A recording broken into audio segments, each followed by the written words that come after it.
শরীফ ওসমান বিন হাদি ইনকিলাব মঞ্চের আহ্বায়ক ও মুখপাত্র ছিলেন। নানামুখী কর্মকাণ্ড দিয়ে খুব অল্প সময়ে হয়ে উঠেছিলেন দেশের আলোচিত এক রাজনৈতিক চরিত্র, কিন্তু প্রকাশ্য দিবালোকে তাকে গুলি করে হত্যা করা হলো। ওসমান হাদি যদি রাজনৈতিক ব্যক্তিত্ব না হতেন তাহলে এটা হয়তো স্বার্থের দ্বন্দ্ব, ব্যক্তিগত রেষারেষি বা অন্য কোনো অপরাধের মতো বিচ্ছিন্ন ঘটনা হিসেবেই বিবেচিত হতো। কিন্তু ওসমান হাদি যেহেতু একজন আলোচিত রাজনৈতিক চরিত্র ছিলেন, সেহেতু ঘটনাকে আর ছোট করে দেখার সুযোগ নেই। ছোট করে দেখার সুযোগ নেই বলেই নির্বাচন, রাজনৈতিক টার্গেট কিলিং আর নিরাপত্তা শঙ্কার বিষয়গুলো নিয়ে নিয়মিত আলোচনা হচ্ছে। খুব সাধারণভাবে বলা যায় যে রাজনীতিবিদরা তাদের নিরাপত্তা নিয়ে উদ্বিগ্ন হয়ে পড়েছেন, আর বড় করে বললে একটি রাজনৈতিক হত্যাকাণ্ডকে ঘিরে দেশের আসন্ন নির্বাচনকে নিয়েই তৈরি হয়েছে নানা উদ্বেগ। এই ভিডিওতে আমরা এসব বাস্তবতা নিয়েই কথা বলবো। আপনাদের স্বাগত জানাচ্ছি। 12 ডিসেম্বর, এই 12 ডিসেম্বর হলো ত্রয়োদশ জাতীয় সংসদ নির্বাচনের তফসিল ঘোষণার পরের দিন। নির্বাচনের তফসিল ঘোষণা আর ওসমান হাদিকে টার্গেট করে গুলি করার মধ্যে কি কোনো সম্পর্ক আছে? এই প্রশ্নটা নিয়ে চিন্তা করতে থাকুন। ওসমান হাদি গুলিবিদ্ধ হওয়ার পর আমরা নানা তথ্য প্রমাণেই জেনেছি যে অনেক দিন আগে থেকেই তাকে অনুসরণ করছিল খুনিরা। তাহলে নির্বাচনের তফসিল ঘোষণার পর দিনই তাকে গুলি করাটা কি কাকতালীয়, নাকি পরিকল্পনায় ছিল এমন যে নির্বাচনের তফসিল ঘোষণার সাথে সাথেই বড় একটা ঘটনা ঘটানো হবে? এই দুটি প্রশ্নের উত্তরে যদি নির্বাচনের সাথে কোনো সম্পর্ক খুঁজে পান, তাহলে বলাই যায় যে নির্বাচনকে বাধাগ্রস্ত করার জন্যই এমন বড় একটা ধাক্কা দেয়া হলো।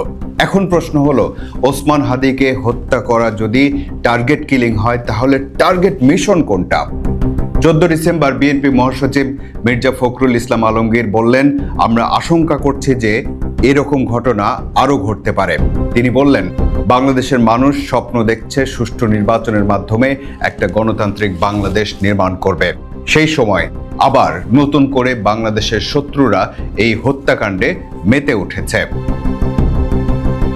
বিএনপি মহাসচিবের কথাতেও ওসমান হাদির উপর হামলার সাথে নির্বাচনের একটা যোগসূত্র পাওয়া যায়। তাহলে 16 ডিসেম্বর মহান বিজয় দিবসে জাতির উদ্দেশ্যে ভাষণ দিতে গিয়ে ওসমান হাদির উপর হামলার প্রসঙ্গ টেনে প্রধান উপদেষ্টা অধ্যাপক মোহাম্মদ ইউনূস বললেন, নির্বাচনের আগে সহিংসতা ও চোরাগুপ্তা হামলার মাধ্যমে দেশে অস্থিরতা সৃষ্টির অপচেষ্টা চলছে।